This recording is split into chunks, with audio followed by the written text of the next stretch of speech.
It is Ryan Seacrest here. There was a recent social media trend which consisted of flying on a plane with no music, no movies, no entertainment. But a better trend would be going to ChumbaCasino.com. It's like having a mini social casino in your pocket. Chumba Casino has over 100 online casino-style games, all absolutely free. It's the most fun you can have online and on a plane. So grab your free welcome bonus now at ChumbaCasino.com. Sponsored by Chumba Casino. No purchase necessary. VGW Group. Void where prohibited by law. 21 plus. Terms and conditions apply.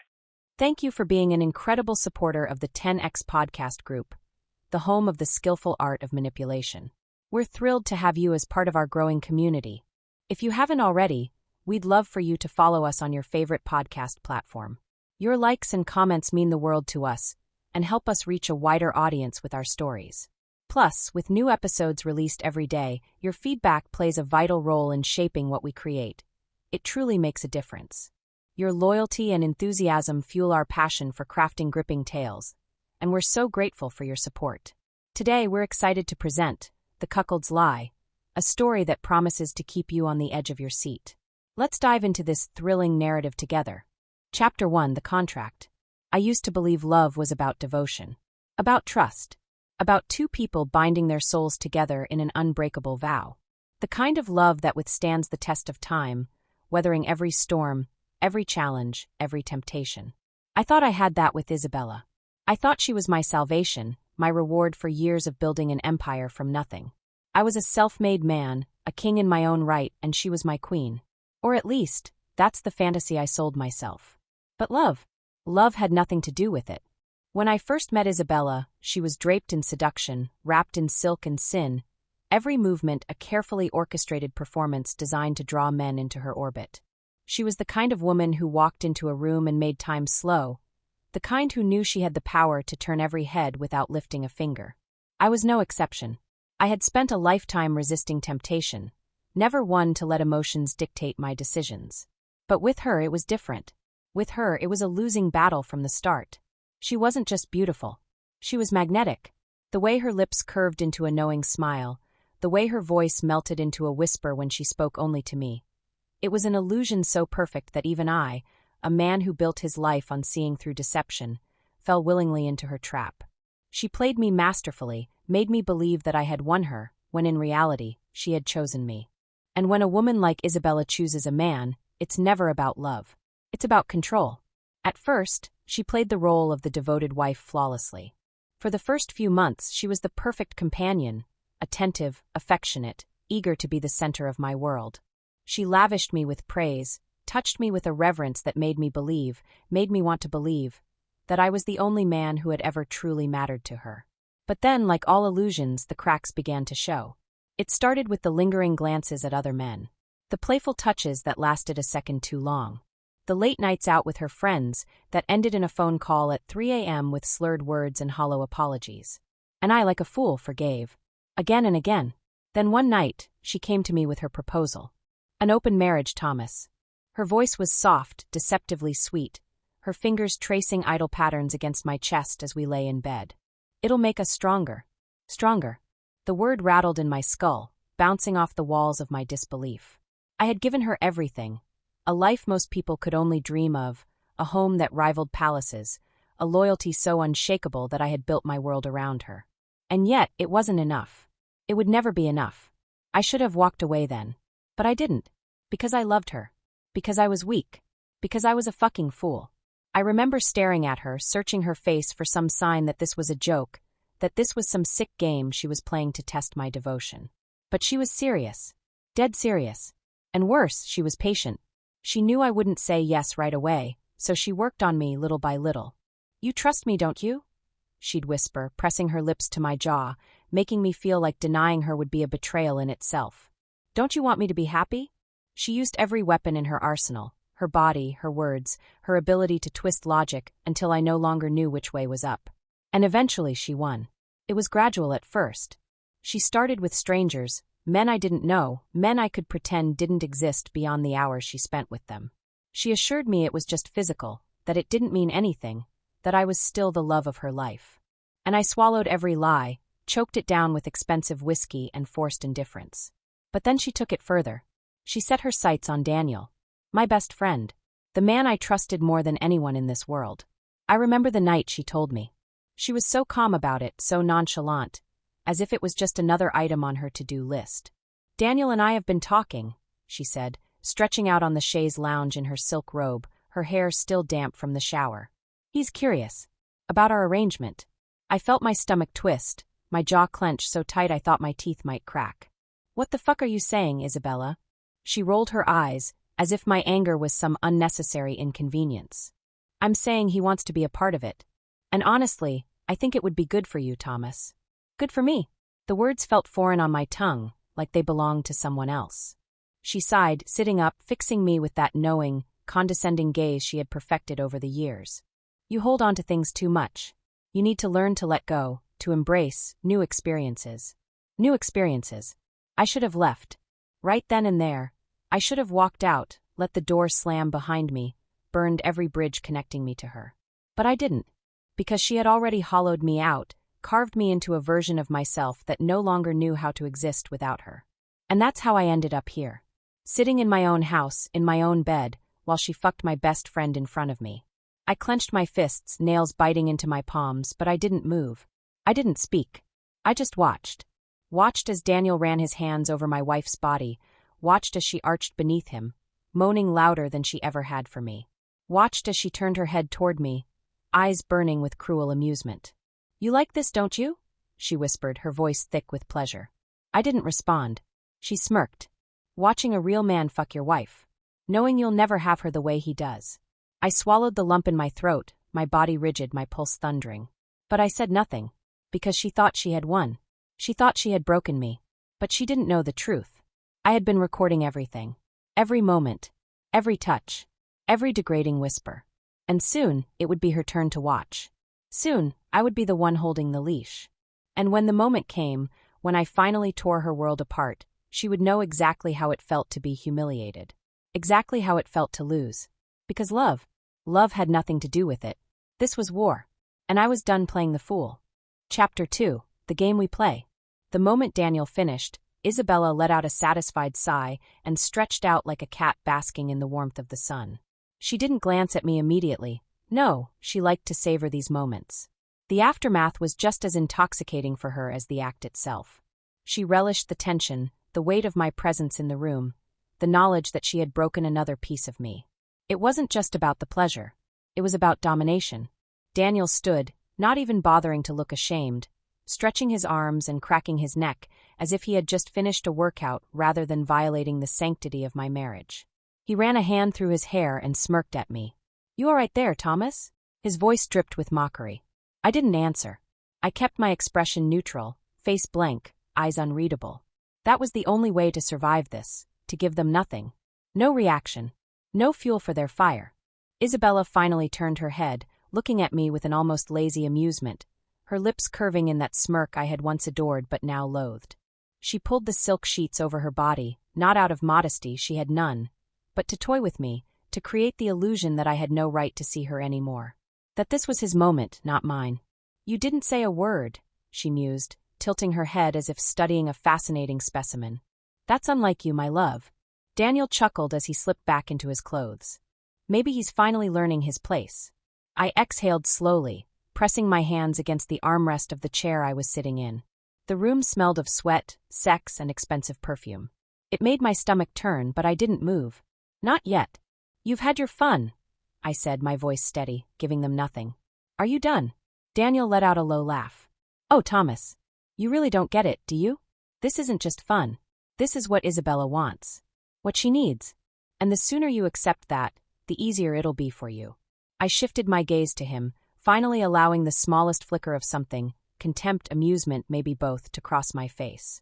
"Is that so? Oh, don't act so surprised." Isabella's voice was smooth, rolling over me like silk. "You knew what you were getting into when you agreed to this. You knew I was never meant to be just yours. You want to control everything, Thomas. But you can't control me." I held her gaze, unflinching. "You're right. I can't." She blinked, momentarily thrown off by my calmness. Daniel grabbed his phone from the nightstand, glancing at the screen before smirking. "I should get going. Don't want to keep my real woman waiting." That was meant to cut me. Meant to reinforce my humiliation. But I was beyond feeling humiliated. Beyond anger, beyond jealousy. Because what neither of them knew was that I let them do this. I wanted them to believe they had won. And they had taken the bait so beautifully. Daniel strolled toward the door, pausing to slap a hand on my shoulder. A condescending, victorious gesture. "Take care, old friend." I stayed still, letting him walk out, listening as his footsteps echoed down the hall. The sound of the front door closing was deafening in the silence that followed. Then it was just me and Isabella. She stretched again, reaching for a glass of wine on the nightstand. She sipped slowly, watching me over the rim, waiting. "Testing. You know," she mused, swirling the deep red liquid in her glass. It is Ryan Seacrest here. There was a recent social media trend which consisted of flying on a plane with no music, no movies, no entertainment. But a better trend would be going to ChumbaCasino.com. It's like having a mini social casino in your pocket. Chumba Casino has over 100 online casino-style games, all absolutely free. It's the most fun you can have online and on a plane. So grab your free welcome bonus now at ChumbaCasino.com. Sponsored by Chumba Casino. No purchase necessary. VGW Group. Void where prohibited by law. 21 plus. Terms and conditions apply. You could have stopped this any time. You could have told me no. You could have walked away. I stood. Slowly. Her smirk widened. But you didn't. I stepped toward the bed, looming over her. She didn't flinch. She never did. "Because you like it, don't you?" she whispered, her voice laced with mock sympathy. "You like being used. You like being weak. You like being powerless." She had no idea. "Go to sleep, Isabella." I turned and walked out before she could respond. Before she could see the smile that curled at my lips. Because she thought she had won. She had no idea that she had already lost. I made my way to my study, locking the door behind me. The air in here was different. Clean. Free from the suffocating scent of betrayal. This was my space. The only place in this house where she held no power. I moved to my desk and pressed a button beneath the surface. A hidden drawer clicked open, revealing a sleek, custom-built hard drive. I plugged it into my computer. And there it was. Every second. Every moan. Every filthy, degrading word she had ever whispered while she let another man inside her. Every smirk, every glance, every cruel flicker of amusement in her eyes when she looked at me. I leaned back in my chair, watching the footage play on the screen. High definition. Crisp audio. She had underestimated me. She thought I was weak. But she didn't know what I had been doing in the shadows. I had traced every dollar she siphoned from my accounts. I had proof of her lies, her infidelity, her manipulation. I had built a case so airtight that when the time came, she wouldn't have a single way out. Felix, my lawyer, had been helping me prepare for months. He was the only one who knew the truth. My phone buzzed. I glanced at the screen. "Felix, all the documents are finalized. Whenever you're ready." I stared at the message for a long moment before setting the phone down. Not yet. Not quite yet. There was still more to do. Still more for her to lose. Because this wasn't just about revenge. This was about control. And I wouldn't take her down until I had taken everything from her. Not just her money. Not just her reputation. But the very foundation of the power she thought she held over me. Only then would I strike. Only then would she understand that this wasn't just a game to me. This was war. And I never lost. Chapter 3. Playing the Fool. I woke up before Isabella. I always did. Even before our marriage had rotted into this twisted spectacle. I had been the one to rise first. It was a habit, ingrained in me from years of running my company, of making decisions before the rest of the world had even rubbed the sleep from its eyes.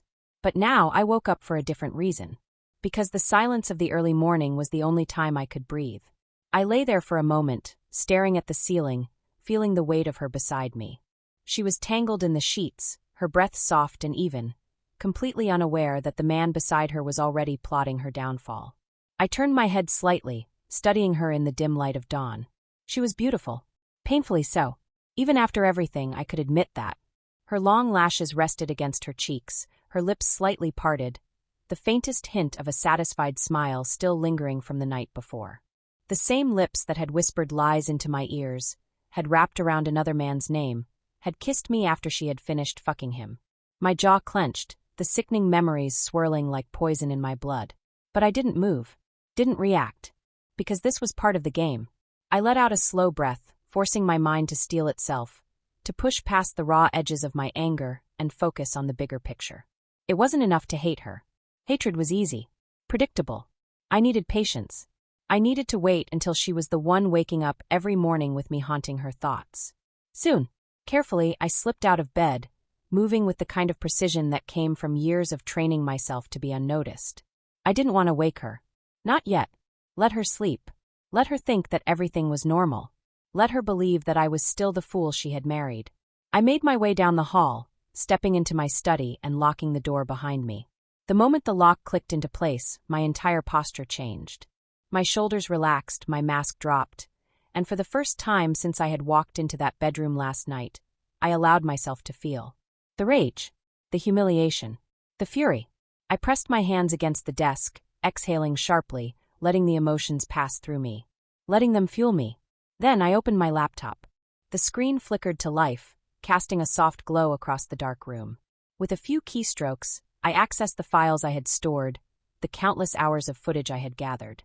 My finger hovered over one of the videos, my stomach twisting as I pressed play. And there she was, Isabella, naked, writhing beneath Daniel, her voice dripping with ecstasy, her moans slicing through me like a blade. "You like that?" she whispered in the video, her body arching. "You feel so fucking good inside me." Daniel chuckled, his voice arrogant, full of smug satisfaction. "Better than your husband?" She laughed. "Thomas," she purred mockingly. "Oh, he's not a real man. Not like you." I reached forward and paused the video. My hands were shaking. Not with sadness. Not with heartbreak. But with something far, far darker. I inhaled deeply, pressing my fingers against my temples, willing myself to stay focused. I had known. She was a liar, a manipulator, a woman who had built her life on deception. But watching her say it out loud, hearing the way she mocked me with such ease, with such pleasure, it solidified everything. I was done. Done playing her games. Done pretending that this was something I could ever forgive. I had spent months allowing this to happen. Allowing her to believe she had broken me. But now it was time for the next phase. My phone buzzed. I glanced at the screen. "Felix, everything is in place. Whenever you're ready." A slow smirk pulled at the corner of my lips. Not yet. I needed Isabella to suffer. She needed to feel what it was like to be powerless. And that started today. The breakfast performance. By the time Isabella woke up, I was already in the kitchen. I played my role perfectly, just as she expected me to. The loving, devoted husband who was still too blind to see what was happening in front of him. The fool. I had made coffee, laid out fresh fruit, prepared her favorite breakfast. Not because I wanted to, but because I wanted her to relax. To believe, for just a little longer, that she was still in control. She walked in, stretching, her silk robe slipping just enough to tease. She murmured, rubbing her eyes. "You're up early." I smiled, pouring her a cup of coffee. "Habit." She took the cup, sipping slowly, her eyes studying me over the rim. She was suspicious. I could see it in the way she hesitated, the way her lips pressed together slightly. "You're being sweet today," she noted. "Am I not always?" I countered. She smiled, but it didn't quite reach her eyes. I leaned against the counter, watching her, letting her settle into the comfort of thinking she still had me wrapped around her finger. Then I made my move. I was thinking. I started, my tone light, casual. "Maybe we should take a trip. Just the two of us." That caught her off guard. "A trip," she repeated. I nodded. "It's been a while since we've spent time together. I know things have been different, but I want to focus on us." Her grip on the coffee cup tightened, ever so slightly. She was panicking, because a trip meant isolation. It meant no Daniel. No distractions. Just me and her. She forced a smile, tilting her head. "That's sweet, Thomas. Really. But you know how busy I am right now. Too busy for your husband?" I asked, my voice carrying just the right amount of hurt. She sighed dramatically. "You're making this into something it's not." She was already working to manipulate me, to shift the narrative. But I just nodded. "Of course. I understand." And just like that, she relaxed. Because she thought she had won. She had no idea that while she was sitting here, sipping her coffee, planning her next betrayal, I was already 10 steps ahead. And when the time came, when I finally struck, she wouldn't see it coming. Not until it was too late. Chapter 4, The Setup. The game begins. I watched Isabella move through our home as if she were a queen, gliding through her kingdom, unaware that the walls were closing in around her. She was arrogant, too confident, too certain that she had me wrapped around her delicate little finger. That was her first mistake. She believed in her power so absolutely, so blindly, that she never even considered the possibility that I could be playing her in return. She was an actress on a stage she thought she controlled, performing for an audience that had already turned the tables.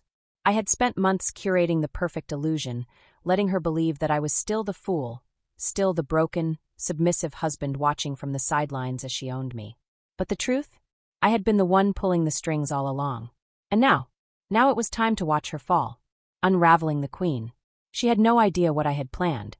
No idea that, while she was sneaking around, siphoning money from our joint accounts, entertaining Daniel in our home, orchestrating her own twisted games, I was documenting everything.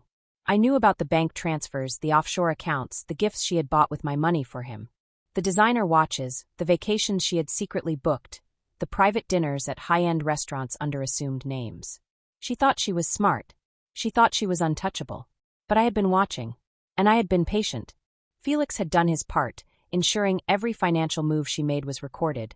Every lie she told was carefully catalogued. He had traced every dollar she had moved, every asset she had tried to hide. "You sure you want to do this?" Felix had asked me on the phone just days before, his voice even professional. "No hesitation," I had responded. "Make sure every piece is in place. When I go in, I want her to have no way out." Felix had chuckled. Ryan Seacrest here. When you have a busy schedule, it's important to maximize your downtime. One of the best ways to do that is by going to ChumbaCasino.com. Chumba Casino has all your favorite social casino games like spin slots, bingo, and solitaire that you can play for free for a chance to redeem some serious prizes. So hop on to ChumbaCasino.com now and live the Chumba life. Sponsored by Chumba Casino. No purchase necessary. VGW Group. Void where prohibited by law. 21 plus. Terms and conditions apply. Cold as ice, my friend. Not cold. Calculated. The last performance. It was evening when I set the next phase into motion. The fire crackled in the grand fireplace of our living room, casting flickering shadows across the walls. Isabella was curled up on the couch in her silk robe, her phone in her hands, her bare legs stretched across the cushions. She looked so at ease, so sure of herself. She didn't even look up when I walked in. "You're home early," she murmured, scrolling through whatever meaningless distraction she had pulled up on her screen. "I wanted to see you," I said smoothly, pouring myself a glass of whiskey from the bar. "It's been a while since we've had a night alone." She glanced up then, arching a brow. "Alone? No Daniel," I said simply, watching her reaction. A flicker of something passed through her eyes, so fast most wouldn't have caught it. But I wasn't most. She laughed, shaking her head. "Jealous? Should I be?" I countered, sipping my drink. She set her phone down, stretching lazily. "Thomas, you're the one who agreed to this arrangement. Don't tell me you're getting cold feet now." "Not at all," I said. "In fact, I think it's time we take things to the next level." That got her attention. She sat up slightly, tilting her head. "Oh!" I took another sip, watching her over the rim of my glass. "I've been thinking, maybe we should start documenting things. You know, for us." She frowned. "What do you mean?" "Videos," I said smoothly. "Memories. We've been living this lifestyle for a while now, but it's all in the moment. I think it would be exhilarating to be able to relive it whenever we want." Her lips parted slightly, and I saw the wheels turning in her head. "You're full of surprises," she murmured, amusement flickering in her gaze. "I like to keep things interesting," I replied. She studied me for a moment, then smirked. "All right, I'll bite. Maybe that could be fun." I smiled. "Good. Because I already have the perfect setup." She had no idea that I had already been recording her. That every moan, every word of humiliation, every degradation she had thrown my way had been captured in crystal-clear quality. She thought she was agreeing to something new. But in reality, she had just given me permission to continue. The first blow. 2 days later, I sent the videos. Not to her. To Daniel. To her family. To the press. And most importantly, to the police. It started with Daniel. A single email. No subject line. No message. Just the footage. I imagined the look on his face as he opened it, expecting something harmless, only to be met with the full, unfiltered reality of what he had participated in. Every moment where Isabella had mocked him behind his back. Every time she had whispered his name while she was fucking another man. Every bank transaction where she had stolen from me to buy herself gifts, not for him, but for herself. It was all there. Daniel was just another pawn in her game. And now he knew it. The explosion. The moment she realized what I had done, Isabella lost it. She came home in a fury, storming into my study, her phone clutched in her shaking hands. "What the fuck did you do?" she screamed, her voice raw with panic, with rage. I leaned back in my chair, utterly calm. Whatever do you mean, darling? She threw her phone onto the desk. The screen was still open, message after message, missed calls, notifications blowing up. You ruined me, she shrieked, her breath ragged. My parents won't answer my calls. Daniel is fucking furious. He thinks I set him up. The police. Ah, yes. The police. I swirled my drink lazily. They'll be here soon, you know. Fraud is a serious crime. And those offshore accounts you thought you were being so clever about? I made sure they lead right back to you. Her face drained of color. You bastard. I stood, walking toward her, slowly, deliberately, until she was backed against the wall. No, Isabella. I tilted her chin up, forcing her to look at me. You thought you were the master manipulator. But you forgot one simple rule. She swallowed hard, her breath shaky. Never play a game you don't know how to win. She had played me for a fool. But now the queen was falling. And I was the one standing on top. Chapter 5, The Fall. The beginning of the end. Isabella had always been untouchable. Or at least she believed she was. She had moved through life with a kind of arrogance that only came from knowing that people would always bend to her will. Men craved her. Women envied her. She had built her power on the foundations of seduction, manipulation, and control. And yet here she was standing in front of me, trembling. For the first time since I had met her, Isabella looked afraid. She had stormed into my study, wild-eyed, her face pale beneath the dim glow of my desk lamp. She looked nothing like the goddess she had always presented herself to be. The mask had cracked, the illusion was slipping, and the weight of reality was beginning to crush her. I sat calmly watching her. She, on the other hand, was unraveling. Thomas, she whispered, voice hoarse. You can't do this to me. I leaned back in my chair, swirling the whiskey in my glass, letting the silence stretch long enough for her to feel it. The kind of silence that suffocated, that twisted in the air like a noose. Oh, sweetheart, I finally murmured, my voice dripping with amusement. I already did. Her hands trembled as she held up her phone, her knuckles white from how tightly she was gripping it. You ruined me. No, I corrected, standing slowly. You ruined yourself. Her breath hitched. I took a step toward her, my eyes locked onto hers. You lied, I continued, my voice measured, calm. You stole. You played your little games, thinking you were invincible. Thinking I was weak. Another step. But you forgot, Isabella. Her back hit the wall, her body rigid as I closed the distance between us. You were playing against me. She flinched, her breathing uneven. I can fix this, she rasped. We can fix this. We can make a deal. Please, Thomas, just. A deal. I let out a cold laugh, shaking my head. You think this is negotiable? I reached into my desk drawer, pulling out a thick stack of documents and tossing them onto the desk between us. The papers scattered, some sliding onto the floor, revealing copies of bank statements, emails, video transcripts, every single piece of evidence that tied her to her crimes. Fraud, embezzlement, adultery. It was all there. Her entire world, reduced to a series of cold, damning facts. She stared at the papers, her face draining of all color.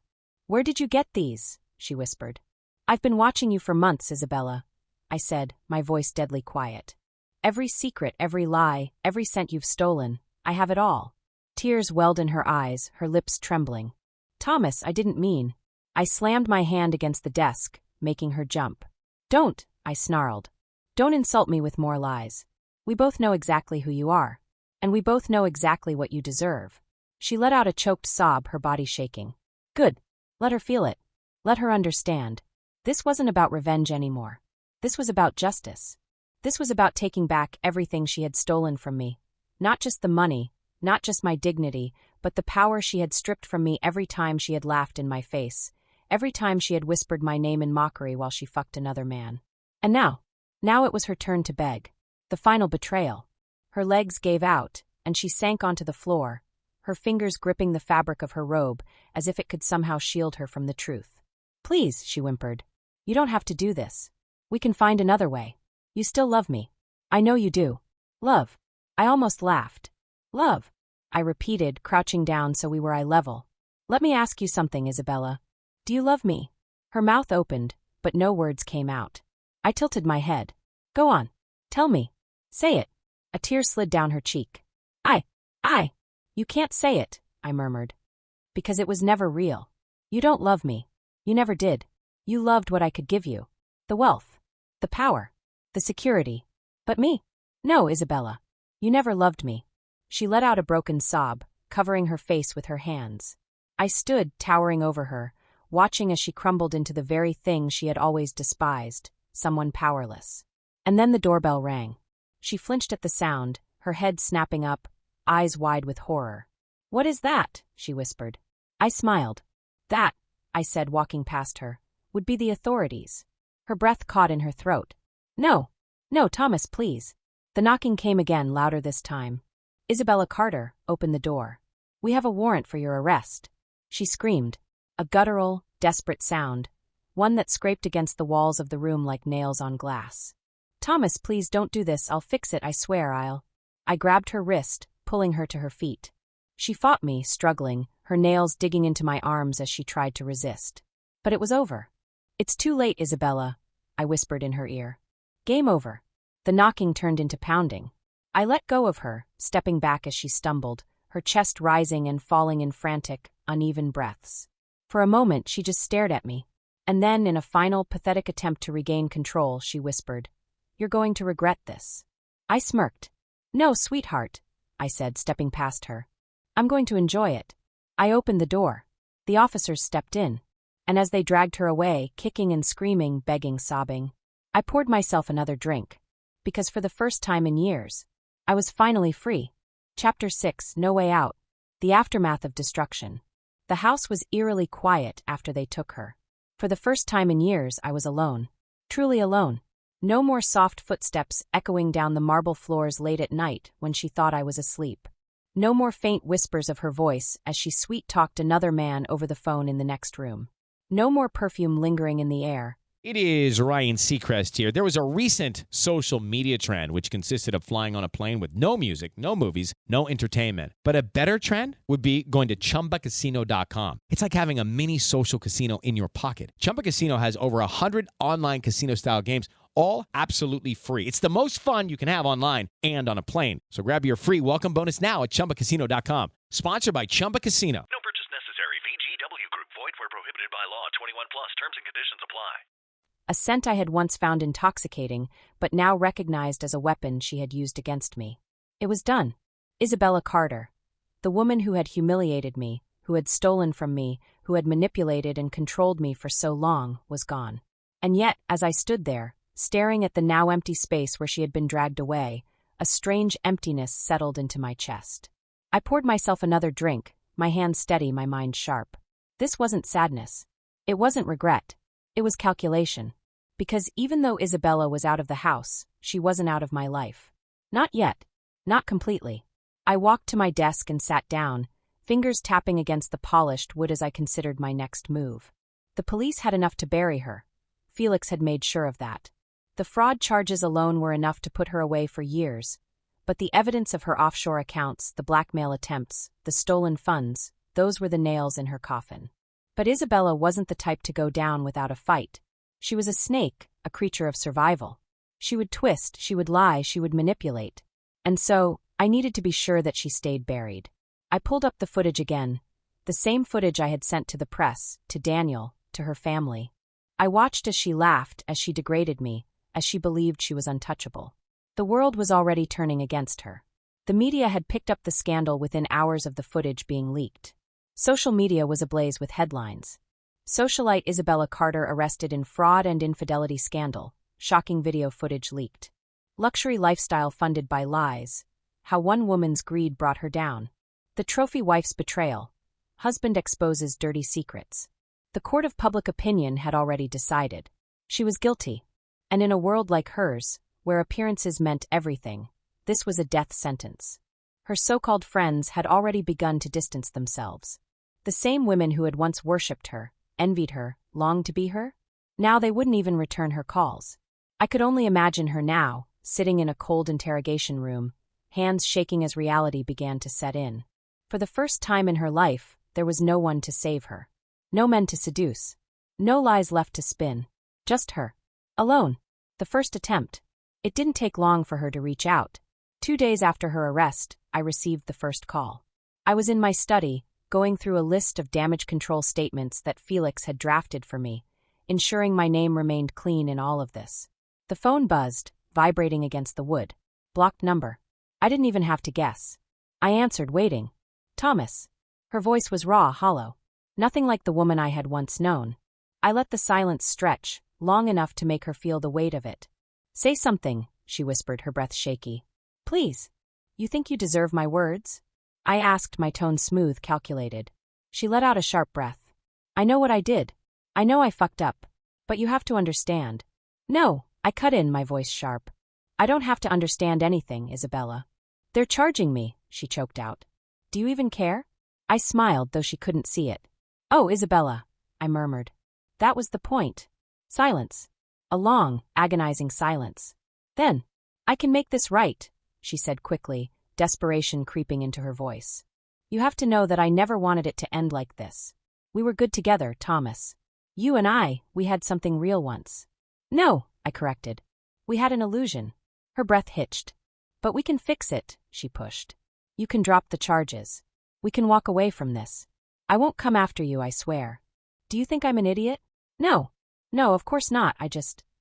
Then don't insult me, Isabella. Another sharp silence. I could hear her unraveling. What do you want from me? She finally whispered, her voice breaking. I leaned back, smirking to myself. I already have what I want. And then I hung up. The last play. The next few weeks were a slow, satisfying destruction. Her trial moved quickly. The evidence was airtight. The prosecution painted her exactly as she was. A manipulative woman who used sex, deception, and fraud to get what she wanted. Her lawyers tried. They claimed she was coerced, that she was pressured into the lifestyle, that she was a victim of an abusive marriage. That was her last, desperate play. To turn me into the villain.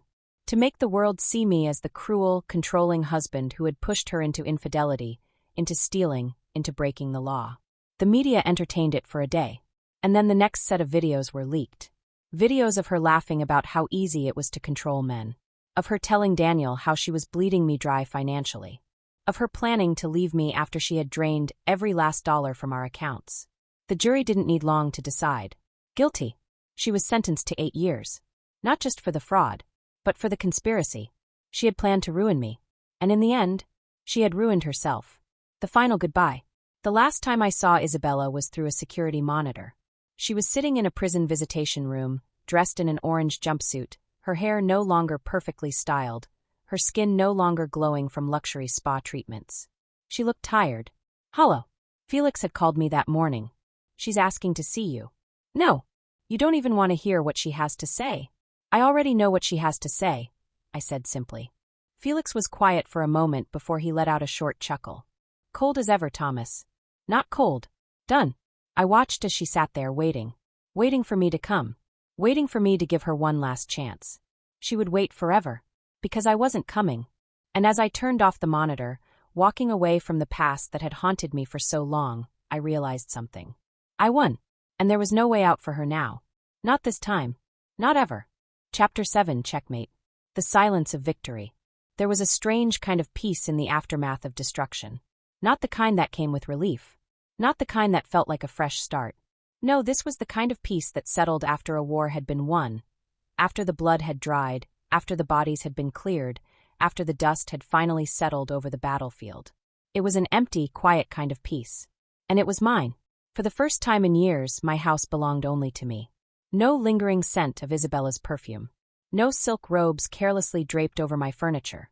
No sounds of her laughter echoing from the hallways, wrapping around me like a spell meant to keep me trapped. She was gone, and I was free. But victory was never as sweet as people made it out to be. It didn't come with a rush of euphoria, with an overwhelming sense of triumph. It came with silence, and silence had never felt so loud. I stood by the floor-to-ceiling windows of my penthouse, staring out at the city below. The lights stretched for miles, a sea of gold and white, glowing against the night sky. I had built an empire here. My name was known in every boardroom, my influence whispered in corridors of power. And yet, for years, I had let her take control. I had let a single woman wrap me so tightly in her web of lies that I had almost forgotten who I was.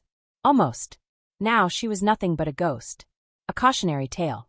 Her name would be whispered in scandal, her fall from grace immortalized in headlines and court documents. And me. I would go on. Because that's what men like me did. We survived. We won. Her last attempt. The first letter arrived 3 weeks after her sentencing.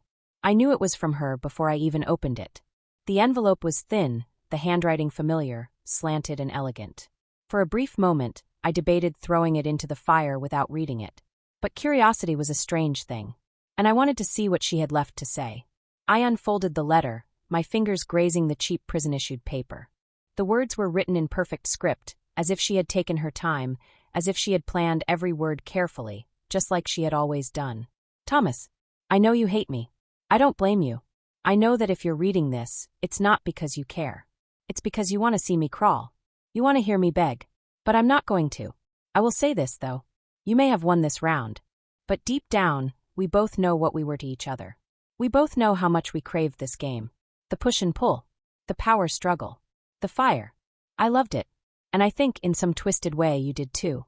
You didn't just love me. You loved fighting me. And now you have no one left to fight. What happens to a man like you when there's no war left to win?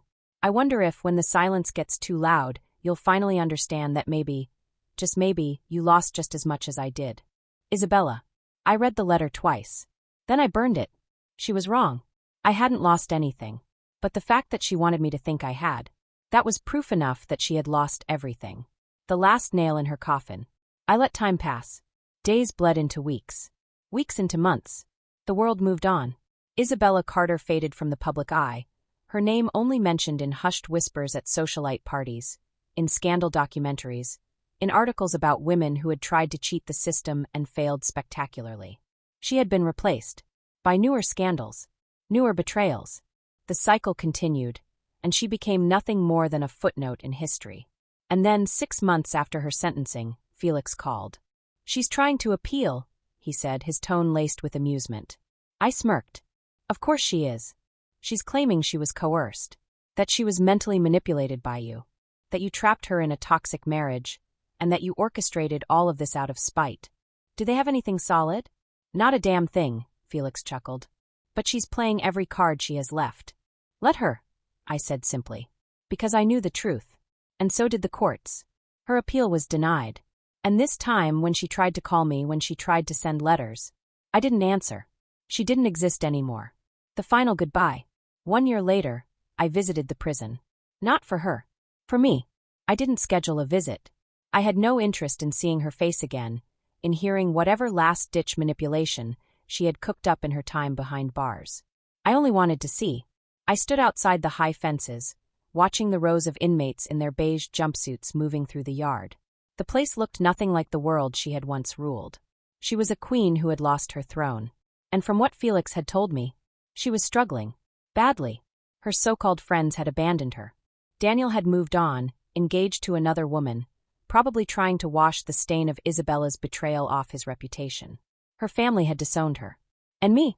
I had forgotten her. She was nothing. I watched as she sat on a bench, her once perfect hair now dull, her nails no longer manicured, her once proud posture now slumped with defeat. She looked small, and for the first time in our entire twisted history, I saw her for what she truly was. Not a goddess, not a queen, not an untouchable force. Just a woman, a broken, ruined woman. She turned her head slightly as if sensing something, and for a fleeting moment, our eyes met through the fence. Hers widened, recognition flashing through them. She stood up, her lips parting, but before she could move any closer, I turned and walked away. And I didn't look back. Checkmate. The end. Hey, it's Ryan Seacrest. Life comes at you fast, which is why it's important to find some time to relax. A little you time. Enter Chumba Casino. With no download required, you can jump on anytime, anywhere for the chance to redeem some serious prizes. So treat yourself with Chumba Casino and play over 100 online casino-style games, all for free. Go to ChumbaCasino.com to collect your free welcome bonus. Sponsored by Chumba Casino. No purchase necessary. VGW Group. Void where prohibited by law. 21 plus. Terms and conditions apply.